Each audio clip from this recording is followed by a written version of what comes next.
నమస్కారం అండి. మనం ఇప్పుడు డి కామేశ్వర గారు రచించిన మళ్ళీ పెళ్ళి అనే కథను విందామా? సుగుణ భాస్కర్రావులు ఆ రోజు రిజిస్ట్రార్ ఆఫీసులో పెళ్లి చేసుకున్నారు.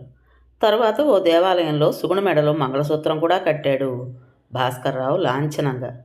రోజు ఎన్ని వేల మందో పెళ్లి చేసుకుంటున్నారు. అందులో సుగుణ భాస్కర్రావులు ఒకరు.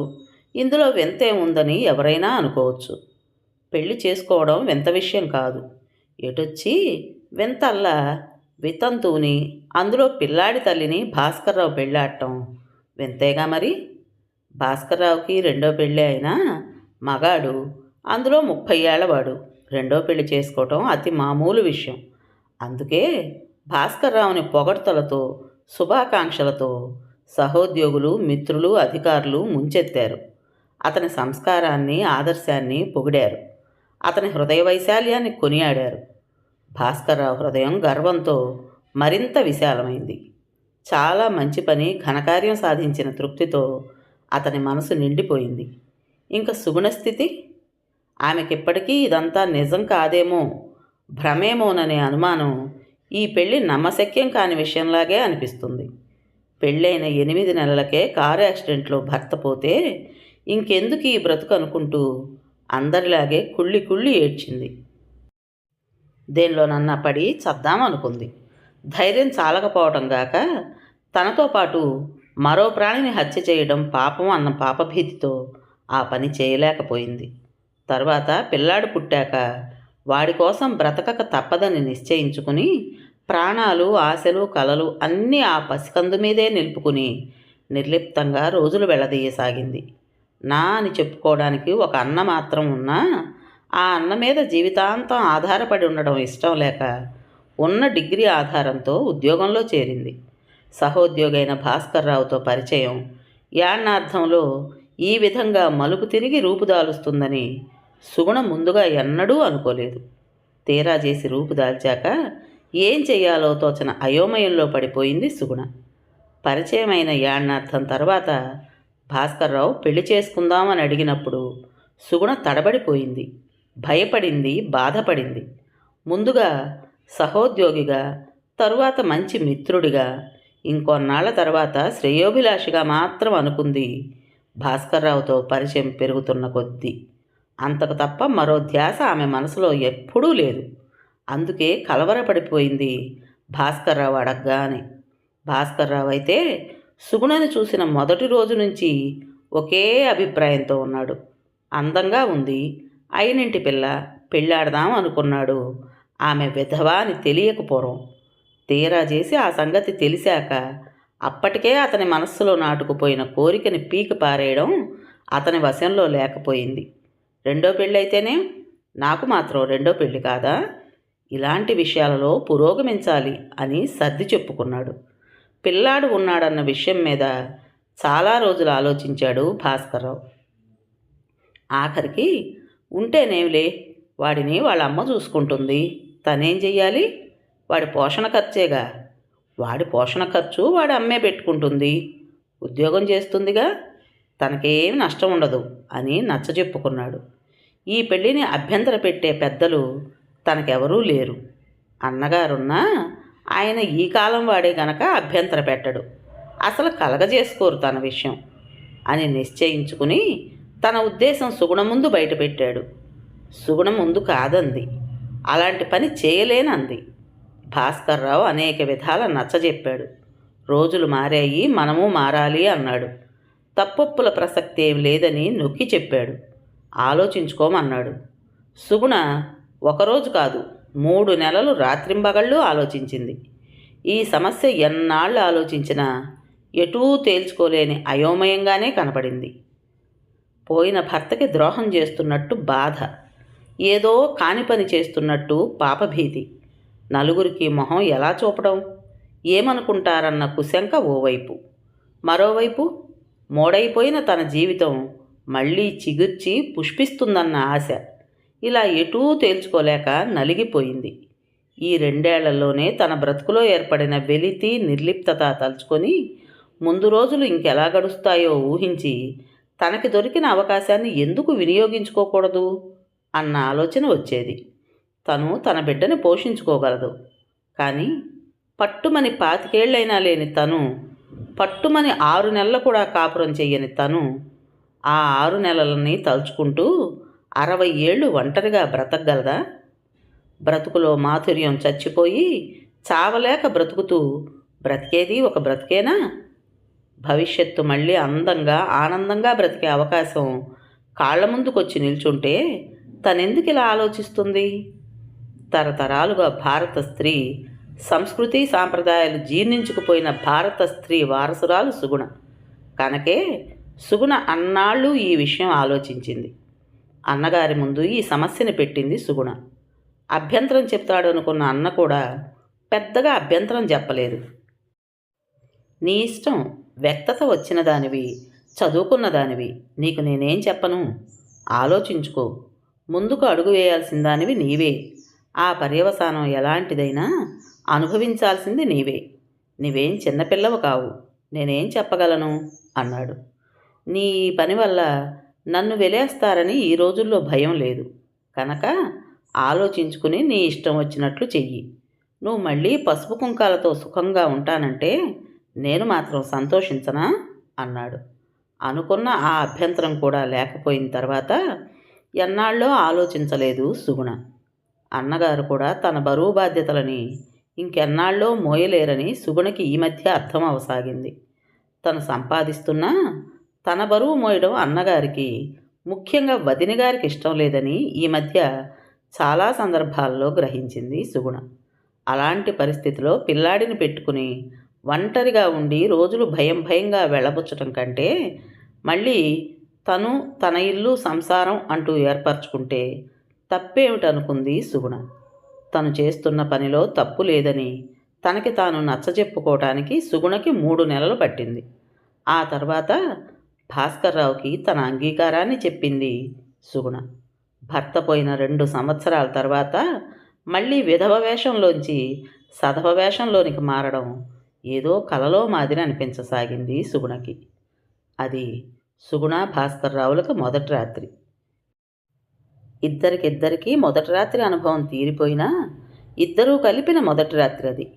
అన్నగారు ఆ 3 రోజులు తన ఇంట గడిపి వెళ్ళమని దంపతులని కోరాడు. గది చాలా సింపుల్గా ఉంది. ఓ మంచం మీద తెల్ల దుప్పటి పరిచిన ప్రక్క, డ్రెస్సింగ్ టేబుల్ మీద మంచినీళ్లు, 4 రకాల పలహారాలు ఉన్నాయి. 4 అగరొత్తులు మాత్రం వెలిగించారు. రెండో పెళ్లికి ఇంతకంటే ఆర్భాటం అట్టహాసం చేయడం బాగుండదని గది మామూలుగానే ఉంచారు. 10 దాటి 20 నిమిషాలైనా ఇంకా గదిలోనికి రాని సుగుణ మీద విసుక్కుంటున్నాడు భాస్కర్రావు. ఆమె రాక కోసం మహా ఆరాటంగా తలుపుల వైపు పదే చూస్తూ నిరీక్షిస్తున్నాడు. కాసేపు పేపర్ ఉంటే తిరగేశాడు. కాసేపు అటు ఇటు పచార్లు చేశాడు. మరోసారి అద్దం ముందు నిలబడి తల దువ్వుకుని పౌడర్ రాసుకున్నాడు. ఎన్ని చేసినా సుగుణ రాకపోవడంతో అశాంతిగా పక్క మీద కూర్చున్నాడు. అక్కడ ఇంకో గదిలో పిల్లాడిని పడుకోబెట్టడానికి సుగుణ నానా తంటాలు పడుతోంది. వెళ్ళవమ్మా సుగుణ, అతన్నిందాకనగా గదిలోకి వెళ్ళమన్నాం. బాగుండదు, అప్పుడే 10:30 అయింది. నువ్వెళ్ళు, నేను చూస్తానులే రవిని అంది వదినగారు. అందిగాని రవి తల్లిని వదిలిపెడితేనేనా? వదినగారు ఎత్తుకోబోతే పెద్ద పెట్టున రాగం ఆరంభించాడు. మెడ కావులించుకుని వదలకుండా పడుకున్న రవిని తప్పించుకుని ఎలా వెళ్ళడమో సుగుణకు అర్థం కాలేదు. ఎలా వదినా, వీడు నిద్రపోందే, ఏడుస్తున్నాడు, ఎలా అంది కాస్త బిడియంగా. రోజు ఈ పాటికి నిద్రపోయే రవి ఇవాళ ఇంతవరకు నిద్రపోకుండా కళ్ళు విచ్చుకుని చూస్తున్నాడు. తల్లి అలంకరించుకోవడం, తనని ఒంటరిగా వదిలి ఎక్కడికో వెళుతున్న సంగతి 2 ఏళ్ల రవికి అర్థమైపోయింది. అందుకే కాస్త కళ్ళు మూస్తూ తెరుస్తూ పక్కలో తల్లి ఉందో లేదోనని చూసుకుంటూనే ఉన్నాడు. జోకొట్టి నిద్రపోయాడనుకుని నెమ్మదిగా లేచే వేళకి మళ్ళీ రవి లేచి కూర్చునేవాడు. గంట నుంచి ఈ భాగవతం జరుగుతోంది. బాగుంది, ఇవాళ వీడు ఇలా అల్లరి పెడుతున్నాడేమిటి? అతను విసుక్కుంటాడో ఏమిటో. మళ్ళీ వదినగారు, కాసేపు ఏడిస్తే ఏడిచాడు, నువ్వెళ్ళు అంది. కొడుకు ఇక్కడ ఒంటరిగా ఏడుస్తుంటే తనక్కడ ఛ ఎలా ఎలా వదినా అంది నిస్సహాయంగా సుగుణ. ఇలాంటి పరిస్థితిని ఎలా ఎదుర్కోవడం? సుగుణకి ఓ పక్క సిగ్గు బిడియం, భాస్కర్రావు ఏమనుకుంటాడోనన్న బెదురు. రవి నిద్రపోకుండా ఎలా వెళ్ళడం అన్న ఆలోచనలో ఆమె మనసు అదో మాదిరిగా తయారైంది. పోనీ వీడిని తీసుకెళ్ళి అక్కడే పడుకోబెడతాను అంది ఆఖరికి సిగ్గు విడిచి సుగుణ 11 అవ్వొస్తుంటే. అతను ఏమనుకుంటాడో, అలా బాగుండదు అంది వదినగారు. కాసేపు అలా ఇద్దరు మొహాలు చూసుకుంటూ కూర్చున్నారు. ఈ లోపల నిద్రకి ఇంకా ఆగలేక రవి కళ్ళు మూతలు పడ్డాయి. మరో 5 నిమిషాలు అలాగే చూసి నెమ్మదిగా చడీ చప్పుడు కాకుండా లేచింది సుగుణ. అమ్మయ్య అనుకున్నారిద్దరు. సుగుణని గదిలోకి పంపి వదినగారు రవి మంచం దగ్గర పక్క వేసుకుని పడుకుంది. భాస్కర్రావు గదిలోకి వచ్చిన సుగుణని చూసి అంతవరకు పడిన అసహనం చిరాకు మరిచి నవ్వుతూ, ఇప్పుడు తీరుబాటయిందా రావడానికి అన్నాడు దగ్గరకొచ్చి. రవి ఇప్పటి వరకు పడుకోలేదు, నన్ను వదిలిపెట్టకుండా ఏడ్చాడు. తల వంచుకుని కాస్త సిగ్గుపడుతూనే అంది సుగుణ. కారణం విన్న భాస్కర్రావు మొహం అదోలా అయింది. అయినా తొందరగా మొహంలో భావం మార్చేసి, నేనిక్కడ నీకోసం గంట నుంచి ఎంతలా ఎదురు చూస్తున్నానో తెలుసా? నీకు అలా ఏం ఆతృత లేదన్నమాట, అక్కడ కూర్చున్నావలా అంటూ భుజాల మీద చేతులు వేసి దగ్గరికి తీసుకోబోయాడు. సుగుణ హఠాత్తుగా ఎందుకో త్రుళ్ళిపడింది. భాస్కర్రావు స్పర్శకి ఆమె ఎందుకో కుంచుకుపోయింది. హఠాత్తుగా తన మొదటి రాత్రి గుర్తొచ్చింది. మనసంతా ఏదో బాధ నిండింది. ఏదో కారణానికి పాల్పడినట్లు ఆమె హృదయం గిలగిలలాడింది. సుగుణ ఆ స్థితిలో ఉండగానే గదిలో నుంచి రవి ఏడుపు వినపడటం మొదలుపెట్టింది. సుగుణ కంగారు పడింది. మళ్ళీ లేచినట్టున్నాడు. ఈ 2 ఏళ్ల నుంచి భర్త పోయిన దగ్గర నుంచి వాడి మీదే ప్రాణాలన్నీ పెట్టుకుని అనుక్షణం వాడితోనే గడిపేది. రాత్రిళ్ళు వాడిని పక్కలో పెట్టుకునే పడుకునేది. తల్లి దగ్గర తప్ప విడిగా పడుకోవడం అలవాటు లేని పిల్లాడు తల్లి పక్కలో లేని సంగతి నిద్రలో కూడా గ్రహించి సుగుణ వెళ్ళిన వెంటనే మళ్ళీ లేచి కూర్చున్నాడు. వాడిని సముదాయించటం, మళ్ళీ నిద్రపుచ్చటానికి వదినగారు పడే పాట్లు సుగుణకు అన్నీ వినిపిస్తూనే ఉన్నాయి. వదినగారు పెరట్లోకి లేచి వెళ్ళింది కాబోలు. అక్కడి నుంచి కూడా వాడి ఏడుపు గట్టిగా వినిపిస్తుంది. సుగుణ ఏం చేయాలో తోచనట్లు బెదురుగా చూసింది భాస్కర్రావు వంక. అతను అదేమీ పట్టించుకునే స్థితిలో లేడు. 5 నిమిషాలు గడిచినా రవి ఏడుపు అంతకంతకీ ఎక్కువ అవుతుంటే సుగుణ భరించలేకపోయింది. అమ్మా అమ్మా అన్న పసివాడి ఏడుపు ఆమె గుండెలను తాకి ఉక్కిరి బిక్కిరి చేయసాగింది. అలా పిల్లాడు ఏడుస్తుంటే తనిక్కడ ఛ! ఆమె హృదయం కొడుకు ఏడుపు విని ఇంకా సహిస్తూ ఉండలేకపోయింది. భాస్కర్రావు చేతుల నుంచి తప్పించుకుంది. ఏమిటి అన్నాడు కాస్త ఆశ్చర్యంగా భాస్కర్రావు. బాబు రవి ఇందాకటి నుంచి ఏడుస్తున్నాడు అంది గొణుగుతూ. అయితే అన్నాడు కాస్త అసహనంగా భాస్కర్రావు. వాళ్ళెవరో చూస్తారులే, పడుకోబెడతారులే అన్నాడు మళ్ళీ. నిస్సహాయంగా చూస్తూ వాడి ఏడుపు వింటూ మరి 2 నిమిషాలు చూసింది. ఇంకా ఆగలేక వస్తాను, ఇప్పుడే వస్తాను అంటూ వారిస్తున్న భాస్కర్రావు చేతుల నుంచి తప్పించుకుంటూ తలుపు తీసుకుని బయటకు వెళ్ళింది. ఊరుకోబెట్టలేక అవస్థపడుతున్న వదినగారి చేతుల్లోంచి పిల్లాడిని తీసుకుంది. వదినా అంది బేలగా సుగుణ పిల్లాడిని గుండెలకు అదుముకుంటూ. అమ్మా అంటూ రవి సుగుణ మెడని గట్టిగా వాటేసుకున్నాడు. సుగుణ కళ్ళల్లో అప్రయత్నంగా నీరు తిరిగింది. అమ్మా నువ్వు నా దగ్గర బజ్జో అన్నాడు మాటలు స్పష్టంగా వచ్చిన 2 ఏళ్ల రవి. నువ్వు వెళ్ళవద్దు, నా దగ్గరే ఉండు అన్నాడు.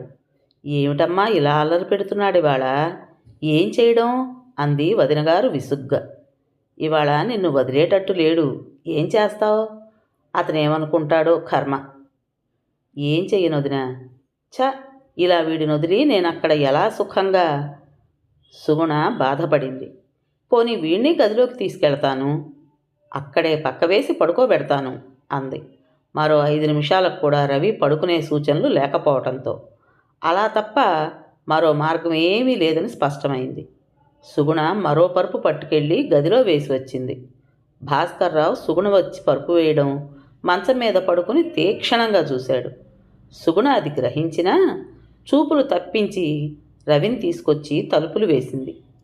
ఏమిటిది, వాణ్ణెందుకు తెచ్చావు అన్నాడు భాస్కర్రావు చిరాగ్గా. ఏం చెయ్యను, నన్ను వదిలి ఎంతకీ నిద్రపోవడం లేదు, ఏడుస్తున్నాడు అంది శుష్కహాసం చేస్తూ వాడిని పడుకోబెట్టి జోకొడుతూ. "హుం, బాగుంది" కర్కశంగా అన్నాడు భాస్కర్రావు. అంతకంటే కొత్త భార్యని ఇంకేమనాలో అర్థం కాలేదు. అలా తీక్షణంగా కాసేపు చూసి అటు తిరిగి పడుకున్నాడు. అతని ఉత్సాహం, ఆతృత, ఆరాటం అంతా నీళ్లు గారిపోసాగింది. అతనికి చాలా కోపంగా, అసహనంగా ఉంది. కానీ అది ఏ విధంగా చూపించాలో అర్థం కాలేదు. తన ఆనందానికి అడ్డొచ్చిన ఆ 2 ఏళ్ల పిల్లాణ్ణి నమిలి మింగేయాలన్నంత కోపంగా ఉంది. ఇదేం కర్మ, మొదటి రాత్రి హాయిగా ఉండాల్సిన తనకి ఈ పిల్లాడు అడ్డొస్తున్నాడు. పిల్లాడి తల్లిని పెళ్ళాడి తనేం తొందరపడలేదు కదా అన్న బాధ తలెత్తింది. వీడే అడ్డు లేకపోతే ఈ పాటికి చిరాగ్గా మళ్ళీ ఇటు తిరిగాడు. సుగుణ వాడి పక్కన పడుకుని నిద్రపుచ్చుతుంది. అర్ధరాత్రి కావస్తుంది. కోపం ముంచుకొచ్చింది భాస్కర్రావుకి. ఏమిటి వ్యవహారం? కనీ విని ఎరగని సంగతి. శోభనం రాత్రి పెళ్ళాం పిల్లాడి పక్కన నిద్రపోవడం ఎక్కడన్నా ఉందా అనుకున్నాడు. అనుభవించు గొప్పగా. ఏదో అనుకుని పిల్లాడి తల్లిని పెళ్ళాడితే ఇంతకంటే ఏమవుతుంది అంది మనసు. ఈ వ్యవహారం ఏదో తేల్చాలి, లేకపోతే రోజు ఇదే వ్యవహారం సాగితే లాభం లేదు. చాలా గట్టిగా మనసులో నిశ్చయించుకున్నాడు. సుగుణ మరో అరగంటకి రవిని నిద్రపుచ్చి లేచొచ్చింది. కోపంగా అటు తిరిగి పడుకున్న భాస్కర్రావుని ప్రసన్నం చేసుకోవడానికి భుజం మీద చెయ్యి వేసింది. వెళ్ళు వెళ్ళు, అక్కడే పడుకో అన్నాడు చిరాగ్గా. కోపగిస్తే ఎలా? నేనేం చెయ్యను, వాడు నిద్రపోకపోతే అంది నెమ్మదిగా సుగుణ. తెల్లచీరలో మెరిసిపోతున్న అందమైన భార్య దగ్గరకొచ్చాక ఎంతోసేపు కోపాన్ని చూపలేకపోయాడు భాస్కర్రావు. చేయి లాగి కూర్చోబెడుతూ, చూడు, ఇదేమన్నా బాగుందా, నీవే చెప్పు అన్నాడు. సుగుణ ఏమంటుంది? నాకిదేం నచ్చలేదు, ఎందుకు అలా అలవాటు చేయాలి పిల్లాడికి? రేపటి నుంచి ఇదే వరుస అయితే నాకు కోపం వస్తుంది సుమా అన్నాడు. సుగుణ జవాబీయలేదు. ఆమెకిదంతా ఏమిటోలా ఉంది. ఒక ప్రక్క కొడుకు, మరో ప్రక్క మొగుడు. ఎవరిని కాదంటుంది? ఏం చేస్తుంది? ఏమిటి ఇలాంటి అవస్థలో పడ్డాను అనుకుంది. మొదటి రోజే ఇలా ఉంటే తర్వాత మాట్లాడమే? ఎంతైంది టైం చూడు, ఎన్ని గంటలు వృధా చేశావో చూడు దగ్గరకు తీసుకుంటూ భాస్కర్రావు నవ్వుతూ అన్నాడు. బలవంతంగా నవ్వింది సుగుణ. భాస్కర్రావు సుగుణ కాపురం పెట్టి 10 నెలలు అవుతుంది. ఈ 10 నెలలు క్రొత్తగా పెళ్లి చేసుకున్న సుగుణకి 10 క్షణాలలాగా కాక 10 యుగాలు గడిచినట్టు అనిపించింది. పెళ్లి చేసుకుంటే జీవితంలో పోగొట్టుకున్న ఆనందం, సుఖం లభ్యమవుతాయని ఆశించిన ఆమె ఆశలు, కోరికలు తీరకపోగా ఈ పెళ్లి చేసుకుని పొరపాటు చేయలేదు కదా. చేసుకుని తప్పు చేశాను, పొరపడ్డాను, తొందరపడ్డాను అనుకున్న సంఘటనలు, సన్నివేశాలు చాలా జరిగాయి ఈ 10 నెలల్లో. ఈ పెళ్ళి తనకి సుఖ సంతోషాలు ఇవ్వడం అటుంచి మరిన్ని సమస్యల్ని తెచ్చిపెడుతుందని సుగుణ ముందెన్నడూ ఊహించలేదు. భాస్కర్రావు ఇలా ప్రవర్తిస్తాడని, ఇంతలా మారిపోతాడని ఊహించకపోవడం తనదే పొరపాటని వగస్తుంది. తమిద్దరి మధ్య కలతలకి, కలహాలకి తన బిడ్డ కారణంగా నిలుస్తాడని, ఆ బిడ్డని అంతలా ద్వేషిస్తాడని, శత్రువులా చూస్తాడని అనుకోని సుగుణ ఏ మెరుగని పసిపిల్లాడని అంత ఏహ్యంగా చూడడం సహించలేకపోతుంది. వాడి నీడ కూడా భాస్కర్రావు భరించలేకపోతున్నాడని అర్థమయ్యాక ఏం చెయ్యాలో తోచని స్థితిలో గిలగిల్లాడసాగింది. ముందు నుంచి, కాపురానికి వచ్చిన రోజు నుంచే రవిని ద్వేషిస్తున్నా చాలా రోజులకు కానీ గ్రహించలేకపోయాను అనుకుంది సుగుణ. ముందు రోజు బెడ్రూమ్లో రవి ప్రక్క కూడా వేస్తుంటే, వాడి ప్రక్క ఇక్కడెందుకు, పక్క గదిలో వెయ్యి అన్నాడు అదోల. వాడక్కడ ఎలా పడుకుంటాడు చిన్నపిల్లాడు అంది మామూలుగా సుగుణ. అలాగే అలవాటవుతుంది, మన గదిలో పడుకోబెట్టడం మంచిది కాదు, అలా నాకు ఇష్టం లేదు అన్నాడు. కానీ 2 ఏళ్లన్నా నిండని పసివాడిని మరీ గదిలో ఒంటరిగా పడుకోబెట్టడానికి సుగుణ మనసు అంగీకరించలేదు. మరో 1-2 ఏళ్ళు పోతే ఎలాగూ పడుకోబెడతాం. ఇప్పుడు ఇంకా చిన్నవాడు, వాడొక్కడు ఎలా పడుకుంటాడు? అందులో వాడికి అసలు విడిగా పడుకోవడం అలవాట్లేదు అంది మామూలుగా సుగుణ. భాస్కర్రావు కాసేపు వాదించాడు, మొహం ముడుచుకున్నాడు. కానీ సుగుణ అంతగా పట్టించుకోలేదు ఆ విషయం. రాత్రిళ్ళు సుగుణ పడుకోవటానికి రావటంలో ఆలస్యం జరిగిందంటే అదంతా రవి వల్ల అని భాస్కర్రావుకి కోపం వచ్చేది. వెళ్ళు వెళ్ళు, నీ కొడుకు దగ్గరే జోలపాటలు పాడుకుంటూ పడుకో అని అలిగేవాడు. అవతల పిల్లాన్ని నిద్రపుచ్చటం, తరువాత భర్తగారిని బ్రతిమాలుకోవడం, అలా అవస్థపడేది సుగుణ. పిల్లాడికి పాలు పడుతూనో, భోజనం తినిపిస్తూనో, స్నానం చేయిస్తున్నప్పుడో భాస్కర్రావు పిలవగానే చేతిలో పని వదిలేసి రావాలనేవాడు. వాడే నీకు ముఖ్యం, నా మీద నీకేం లేదన్నమాట. ఎంతసేపు వాడి ఆలనా పాలనాతో సరిపోతుంది కానీ నా సంగతి నీకు అక్కర్లేదని మొహం ముడుచుకుంటూ చెప్పేవాడు. పిల్లాడి సంగతి చూడకూడదనా ఏమిటి ఇతని ఉద్దేశం అనుకుని ఆశ్చర్యపడేది సుగుణ. సుగుణ కొడుకుని ముద్దులాడుతుంటే ఈర్ష్యగా చూసేవాడు భాస్కర్రావు. మరీ పట్టలేనప్పుడైతే చాలెద్దు ఆ ముద్దులు, మహా కొడుకు నీకే ఉన్నట్టు పొంగిపోతున్నావు అనేవాడు నవ్వుతూనే. అంత ముద్దొస్తున్నాడేమిటి నీ కొడుకు? ఆ మాటలకి కాస్త నొచ్చుకునేది సుగుణ. తన కొడుకు తనకి ముద్దురాడు? పొరపాటును కూడా ఎప్పుడూ భాస్కర్రావు పిల్లాడిని దగ్గరికి తీసేవాడు కాదు. ఇంట్లో కొన్నాళ్ల తరువాత చనువు కొద్దీ రవి దగ్గర చేరితే తప్పుకునేవాడు భాస్కర్రావు. సుగుణ చుట్టుపక్కల లేకపోతే పొమ్మన్నట్టు తీక్షణంగా గదమాయించి చూసేవాడు. వాడిని చూస్తూ ఇంట్లో వాడు తిరుగుతూ ఉంటే ఏదో బాధగా ఉండేది. వాడిని చూసినప్పుడల్లా సుగుణ మొదటి భర్త అప్రయత్నంగా గుర్తొచ్చేవాడు.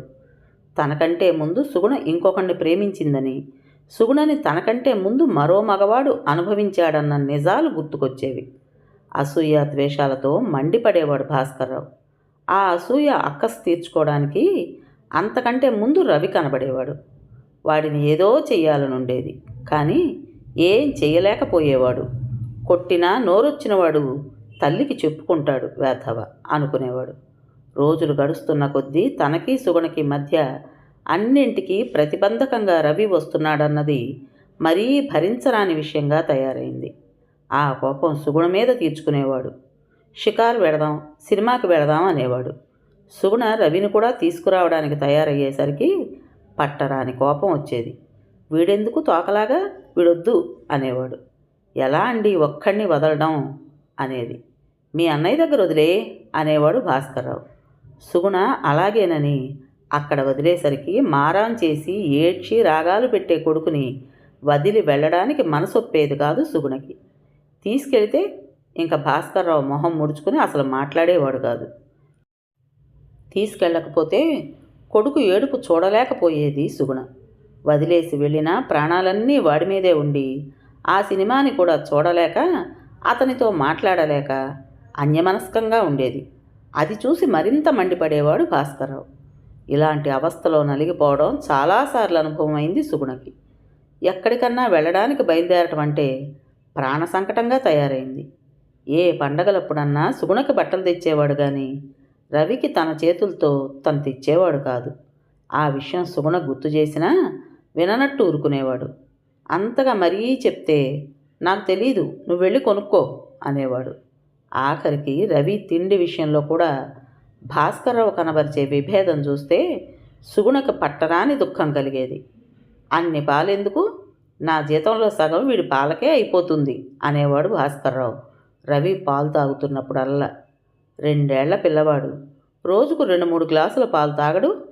అదే తన కడుపున పుట్టిన బిడ్డ అయితే అలా అనగలడా అని నొచ్చుకునేది సుగుణ.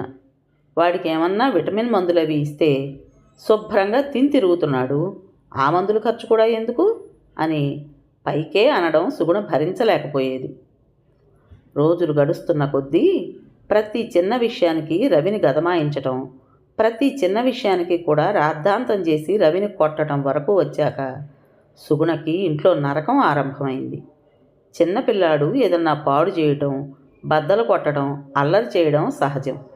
దానికోసం ఇంతలా పగ సాధిస్తున్నట్టు అంతలా ద్వేషిస్తారా అని సుగుణ మాటకు మాట జవాబీయడం ఆరంభించింది. నీ కొడుకు నీకు ముద్దేమో కానీ ఆ వెధవ చేసే పనులు సహించటం నా వల్ల కాదు అని కోపంగా అరిచేవాడు. సుగుణ ఏమీ అనలేక రవిని ఎత్తుకుని కన్నీళ్లు పెట్టుకునేది. చిచ్చి వెధవ ఇల్లు, నేరకపోయి తజ్జనం తెచ్చుకున్నాను.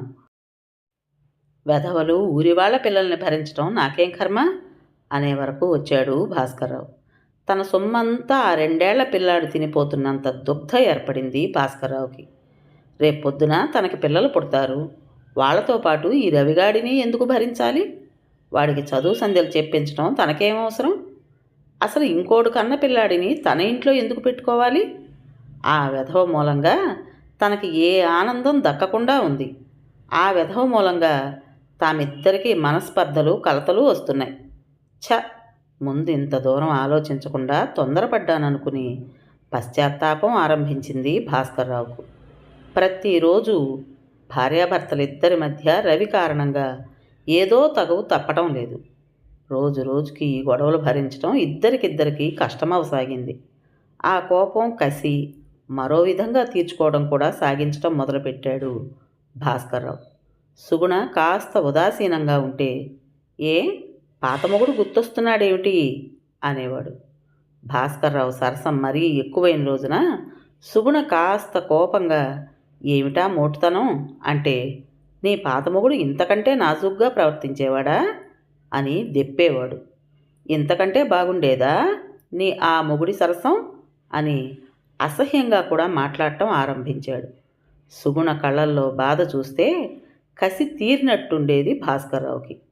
ప్రతి విషయానికి అవసరం ఉన్నా లేకపోయినా రోజుకు 10 సార్లు పాత మొగుడు అంటూ దెప్పుతుంటే ఎన్నో రోజులు సహించలేక ఓ రోజు సుగుణ కాస్త తీక్షణంగా, నన్నెందుకు ఇలా పదే పదే నాకు ఆ పాత సంగతులు గుర్తు చేసి బాధిస్తారు? ఆ రోజులు మర్చిపోకుండా ఎందుకు ఇలా గుర్తు చేసి హింసిస్తున్నారు అంది. ఏ గుర్తు చేస్తే అంత బాధగా ఉందేమిటి? పాపం ఆయన్ని ఇంకా మర్చిపోలేకపోతున్నావన్నమాట. ఏ నాకంటే బాగా చూశాడన్నమాట నిన్ను అంటూ మరింత వ్యంగ్యంగా విసుర్లు విసిరేవాడు.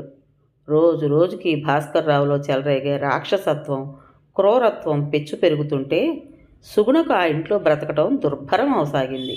కానీ ఏం చేస్తుంది? కావాలని పెళ్ళాడి ఇప్పుడేం చేయగలదు? రోజు ఇద్దరూ దేని గురించో వాదించుకోవడం, దెబ్బలాడుకోవటం, మాటలు విసురుకోవడం, తిండి మానేయడం, భాస్కర్రావు ఇల్లు చేరకపోవడం మొదలైన సంఘటనలు జరుగుతున్నా పెళ్లి చేసుకున్నాం తప్పదు అని సుగుణ ఓపిగ్గానే ఆ నరకం భరిస్తుంది. కానీ సహనానికి, ఓర్పుకి దేనికైనా హద్దుంటుంది. ఆ హద్దు సుగుణ విషయంలో ఆ రోజు దాటిపోయింది. రవికి 2 రోజుల నుంచి జ్వరం. ఆ 2 రోజులు ఏదో మామూలు జ్వరం అన్నట్టు ఏవో తెలిసిన మందులు వాడింది. అయినా తగ్గలేదు. 3వ రోజు భయపడుతూనే భాస్కర్రావుతో చెప్పింది. నన్నేం చేయమంటావు? విసుగ్గా అడిగాడు. ఇదే తండ్రి అయితే ఏం చేయమంటావు అని అడుగుతాడా అని బాధ కలిగింది సుగుణకి. అయినా అదేం కనిపించనీయకుండా, డాక్టర్ ఎవరినైనా తీసుకురండి అంది. భాస్కర్రావు చిరాగ్గా మొహం చిట్లించాడు. నేను వెళ్ళలేను, నీవే వెళ్ళి పిలుచుకో, లేకపోతే అక్కడికి తీసుకెళ్ళి చూపించుకో అన్నాడు. సుగుణకి ఒళ్ళు మండిపోయింది. పిల్లాడు జ్వరంతో పడి ఉంటే డాక్టర్ని తీసుకురావడానికి కూడా మీకు అంత కష్టంగా ఉందన్నమాట. ఆడదాన్ని నేను వెళ్ళి డాక్టర్ని పిలుచుకోవాలన్నమాట. ఇదే మీ పిల్లాడైతే ఇలా అనేవారా? వాడు మీ కొడుకు కాదని కదూ ఇంత నిర్లక్ష్యం, ఇంత అసహ్యం వాడి మీద తీక్షణంగా అంది. భాస్కర్రావు ఏం బెదరలేదు ఆ కోపానికి. అవును, వాడు నాకేమవుతాడని నాకుంటుందా దుర్ద? నా కొడుకైతే ఎందుకు ఊరుకుంటాను? ఇదేదో కొత్త సంగతి కనిపెట్టినట్టు మాట్లాడకు అన్నాడు హేళనగా. సుగుణకి ఉడుకుమొత్తనంతో పాటు దుఃఖం కూడా వచ్చింది. పిల్లాడు రోగంతో పడుకుంటే ఎలా మాట్లాడుతున్నారు మీరు? మీకు పిల్లలుండుంటే, వీడే మీ పిల్లాడైతే నేను ఇలా ప్రవర్తించుంటే మీకెలా ఉండేది? ఉక్రోషంగా అంది. భాస్కర్రావు హేళనగా నవ్వాడు. ఎలా ఉండడానికి ఏముంది? నాకే పిల్లలుంటే సవత్తల్లి ఆ పిల్లల్ని ఎలా చూసేదో 100, 1000 కథలు విన్నాం. వాళ్ళల్లో నువ్వు ఒకరి కింద జమ అయి ఉండేదానివి. లేకపోతే ఇంకోరి పిల్లల్ని ఏ ఆడది కానీ మగాడు కానీ సొంత పిల్లల్లా చూస్తారా ఏమిటి? అవును, లోకం ఇన్నాళ్ళు సవతి తల్లుల కథలే వింది. ఆ సవతి తల్లుల కంటే ఈ సవతి తండ్రుల క్రూరత్వం ఏం తీసిపోదని మీ కథ రుజువు చేస్తుంది. నన్ను నా మానాన నా కర్మకు పడి ఉండనీయకుండా నాలో లేనిపోని ఆశలు కల్పించి పెద్ద పెద్ద కబుర్లు చెప్పి ఆదర్శమూర్తులు అనిపించుకునేందుకు ఈ పెళ్లి చేసుకున్నారు. చేసుకున్న దగ్గర నుంచి ఒక్కలా కాల్చుకు తిన్నారు. పెళ్ళికి ముందు నాకు పిల్లాడున్నాడని, ఆ పిల్లాడు నాతోనే ఉంటాడని తెలియకే చేసుకున్నారా? తెలిసి తెలిసి చేసుకుని నా బ్రతుకుని ఇలా నరకం ఎందుకు చేస్తున్నారు చెప్పండి? ఈ పెళ్లి చేసుకుంటే ఏదో సుఖం ఉంటుందని భ్రమించాను. కానీ ఈ బ్రతుకు ఆ విధవ బ్రతుకు కంటే అధ్వాన్నంగా ఉంటుందని, అంతకు మించిన నరకం చూస్తానని ముందే తెలిస్తే చస్తే ఈ పెళ్లి చేసుకునేదాన్ని కాను. నోరెరగని పసివాడి మీద అంత కసి ద్వేషం ఎందుకు మీకు? వాడేం చేశాడని వాడిని అలా ద్వేషిస్తున్నారు? వాడు కూర్చుంటే తప్పు, నిల్చుంటే తప్పు, పడుకుంటే తప్పు. వాడు ఏం చేసినా కోపం. వాడి నీడ చూస్తేనే ద్వేషం. వాడు, ఆ పసివాడు ఇంట్లో బిక్కు బిక్కుమంటూ దీనంగా ఏం చేస్తే తప్పోనన్నట్టు భయం భయంగా తిరుగుతుంటే నా హృదయం ఎంత రంపపకోత అనుభవిస్తుందో తెలుసా? తల్లి ముందే తన పసిబిడ్డను అంతలా ద్వేషించటం చూసి ఏ తల్లన్నా సహిస్తుందనుకుంటున్నారా?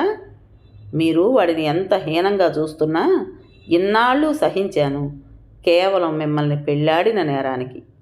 ఆఖరికి పసివాడికి రోగం వస్తే మందిప్పించడానికి కూడా మీకు మనస్కరించటం లేదంటే మీరు మీరు మనుష్యులు కారు, పాషాణం. ఆవేశంతో, కోపంతో, దుఃఖంతో సుగుణ గొంతు వణికింది. నోర్ముయ్! కోపంగా అరిచాడు భాస్కర్రావు. ఈ పెళ్లి చేసుకుని నువ్వు కాదు నష్టపడింది నేను, బాధపడుతున్నది నేను. తెలియక ఏదో అనుకున్నాను కానీ తెలిస్తే నేను చస్తే చేసుకునేవాణ్ణి కాదు. పెళ్లి చేసుకున్నాను, నా సరదాలు ఏం తీర్చావు నువ్వు? సినిమాకు వెడదామంటే వాడో అంటావు, షికారుకు వెడదామంటే వాడుండాలి అంటావు, హనీమూన్ వెడదామంటే వాడిని వదిలి ఎలా రాను అంటావు. ఎప్పుడు సరదా కాలక్షేపం చేయడానికి పిలిస్తే నీకు ఎంతసేపు వాడి భోజనం, వాడి నిద్ర, వాడి ఆలనా పాలనా తప్ప నా సంగతి నీకెప్పుడన్నా పట్టిందా? ఎప్పుడు చూసినా ఆ వెధవను పట్టుకుని ఏడుస్తుంటే, తను కనని పిల్లాన్ని పట్టుకుని ఏడుస్తుంటే ఏ మగాడన్నా సహిస్తాడనుకున్నావా? నా సరదా, నా ముచ్చట్లు ఏం తీర్చావు నువ్వు? వాడిని చూస్తుంటే నువ్వు నా దానివి కాకముందు మరోడి పెళ్ళానివని, వాడి ద్వారా ఆ పిల్లాడిని కన్నావని, నాకంటే ముందు మరొకడు నిన్ను అనుభవించాడని అనుక్షణం వాడి ఉనికి జ్ఞప్తికి తెస్తుంటే నాకెలా ఉంటుందో నీకేం తెలుస్తుంది?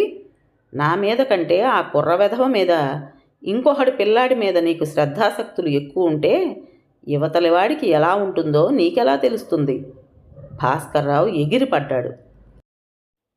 అయితే ముందు తెలియదా? ముందు నీకు తెలియనట్టే నాకు తెలియలేదు కనుకనే గోతిలోకి దిగాను. లేకపోతే మగాణ్ణి, 30 ఏళ్లున్న మగాడికి పెళ్ళాడటానికి పిల్లలు దొరకరని నిన్ను రెండో పెళ్లిదాన్ని, పిల్లాడి తల్లిని కట్టుకునుండేవాణ్ణి కాను. తెలియకనే మోసపోయాను. ఈ వెధవ పిల్లాడి వల్ల నీకు నాకు మధ్య అడ్డుగోడలు లేస్తాయని, ఈ కుర్ర వెధవ ఇలా నా ఆనందాన్ని హరిస్తాడని ముందే తెలిస్తే కసిగా అంటున్నాడు భాస్కర్రావు. ఆపండి! మాటి మాటికి వెధవ పిల్లాడంటూ ఇష్టం వచ్చినట్టు మాట్లాడకండి. నా ముందే ఇంతలేసి మాటలు నోరెరుగని పసివాడిని అంటుంటే ఏ తల్లి అయినా సహిస్తుందనుకుంటున్నారా? ఇన్నాళ్ళు సహించాను, ఇంకా సహించను పౌరుషంగా అంది సుగుణ. సహించకపోతే మానేయి. నేనిదంతా సహించలేను. ఇంకొకడు కన్న పిల్లాన్ని ఇంట్లో పెట్టుకుని బాధపడాల్సిన అవసరం నాకేం లేదు కఠినంగా అన్నాడు భాస్కర్రావు. అంటే ఏమిటి మీ ఉద్దేశం? ఎగిసిపడుతున్న గుండెలతో ఆవేశంగా అంది సుగుణ. అంటేనా? విడమర్చి చెప్తున్నాను విను. ఈ ఇంట్లో నీకుండాలనుంటే నా దగ్గర వాడు ఉండడానికి వీల్లేదు. ఏమిటి? పిల్లాడు తల్లి దగ్గర ఉండకుండా ఎక్కడుంటాడని మీ ఉద్దేశం? అదంతా నాకు అనవసరం.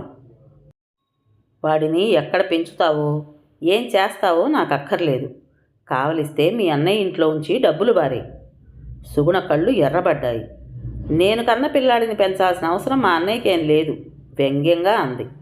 నేను కనని పిల్లాడిని ఉంచుకోవాల్సిన అవసరం నాకు అంతకంటే లేదు అంతకంటే హేళనగా అన్నాడు భాస్కర్రావు.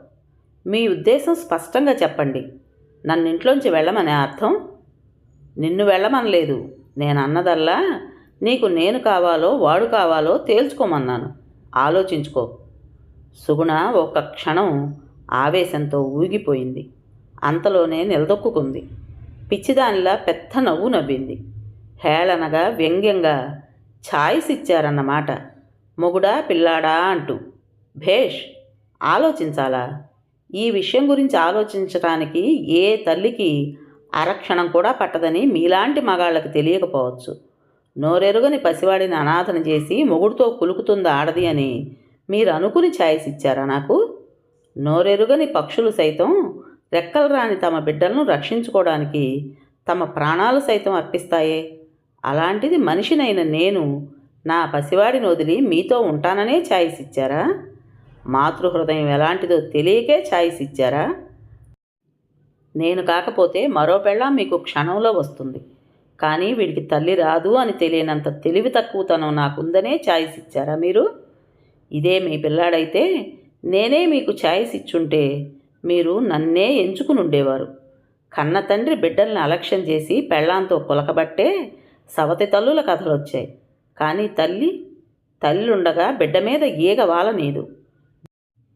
బిడ్డని రక్షించుకోవడానికి అవసరమైతే రాక్షసవుతుంది. పెంచుకోవడానికి ముష్టన్నా ఎత్తగలదు. బిడ్డ కోసం ఏ త్యాగమైనా, ఆఖరికి భర్తనన్నా సరే వదులుకోగలదు. తండ్రికి తల్లికి తేడా ఇప్పటికైనా తెలుసుకోండి. ఇప్పటికైనా ఈ నరకంలోంచి నా బిడ్డకు విముక్తి కలిగి స్వేచ్ఛగా ఊపిరి పీల్చుకోవడానికి అవకాశం ఇచ్చినందుకు సంతోషం. ఎటొచ్చి ఈ పెళ్లి చేసుకుని లోకంలో ఇదివరకున్న ఆ సానుభూతిని కాస్త పోగొట్టుకుని హేళన పాలయ్యాననేదే నా ఆవేదన. ఈ సంగతి ముందు తెలుసుకోలేక తప్పటడుగు వేసి అందరి చేత అనిపించుకునే స్థితికి వచ్చానన్నదే నా బాధ.